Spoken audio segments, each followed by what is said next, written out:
Good Wednesday? Good situation work, good red zone work today. Special teams, punt return, punt, field goal. So good work, good day of work. Go in and watch a film and make some corrections. What's the next competition day? Saturday against Tennessee Tech. Practice competitions? We do them every Saturday against outside opponents for the rest of the year. Mentioned special teams. Raheem Cassell's a guy who's played a ton for you the last couple of weeks. So you guys just be able to pick things up quickly. What makes him effective in all those different roles? Well, he's been here this is his second year, so we would expect anybody that's in their second year, and he got two older kids playing at linebacker, and Kiko and Michael Clay, then that's where he's got to make his impact right now is on special teams, and he's done a really nice job of it. There's been veterans like Little John and Marvin in the past, but it seems like he's a younger guy to be playing on all four special teams. No. I mean, we expect our redshirt freshmen, if you're doing things the right way, to play on all four special teams.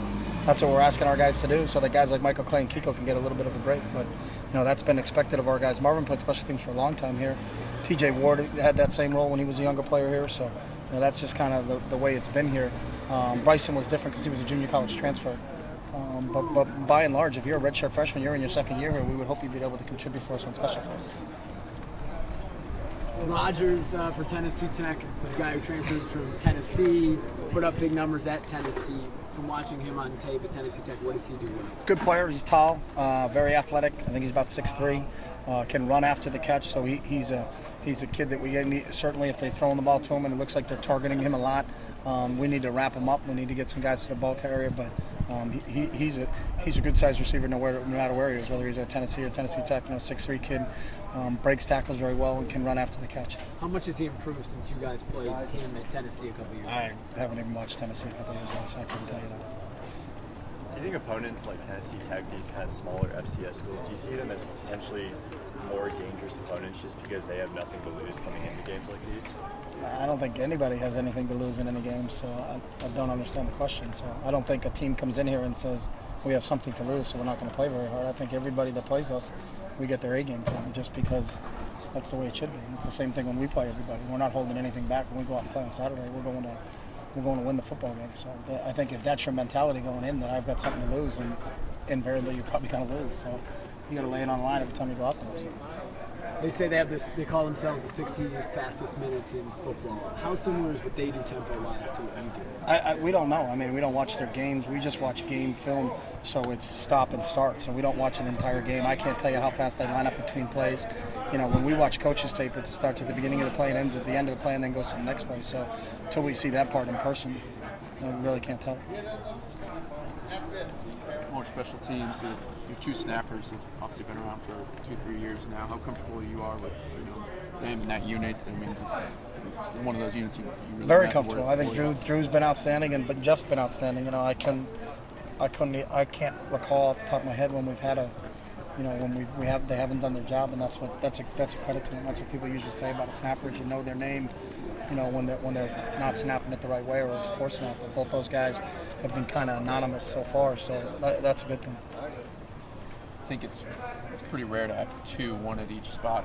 Is that a luxury? Considered a luxury for you guys? No, or is that important? I don't think that's rare. I think a lot of teams have a long snapper and a short snapper. There's a different mindset. A lot of times it's an offense. Some of them are offensive linemen that are short snappers, but they're not on the punt team because they don't cover well. And that's what Drew gives us. He gives us a kid that not only can snap, but he can cover at the same time. So I think a lot of teams, when you look through them, have both a long snapper and a short snapper. So the question, a lot of teams have replaced kicker and a different guy doing kickoffs. I think this will be your third opponent that does it, and you guys do it.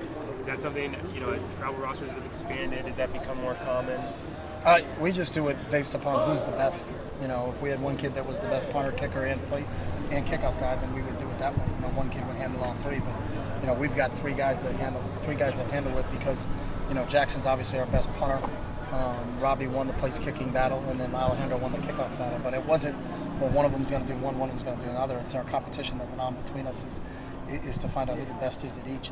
And some people, it just depends on who you have. Some guys have some versatility.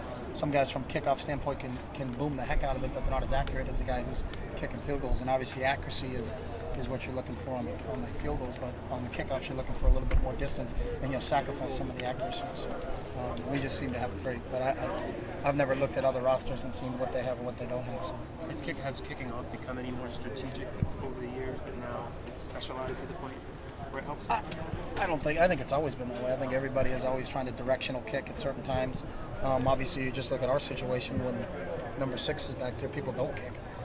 So it just depends on but most people spend a lot of time in special teams, and they know you can gain an advantage. And if you can pin a team, inside the 20 or inside the 15, then that's a huge advantage because they got to go 85, 80 yards. And just the statistical numbers will tell you it takes a long time to hit.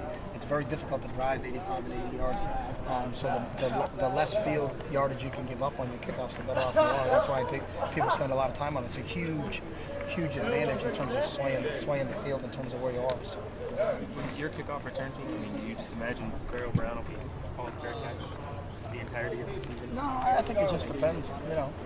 Depends on if people are going to throw the white flag up and say that their cover team can't cover if they're going to kick it to number 6. So that's just you'll deal with it.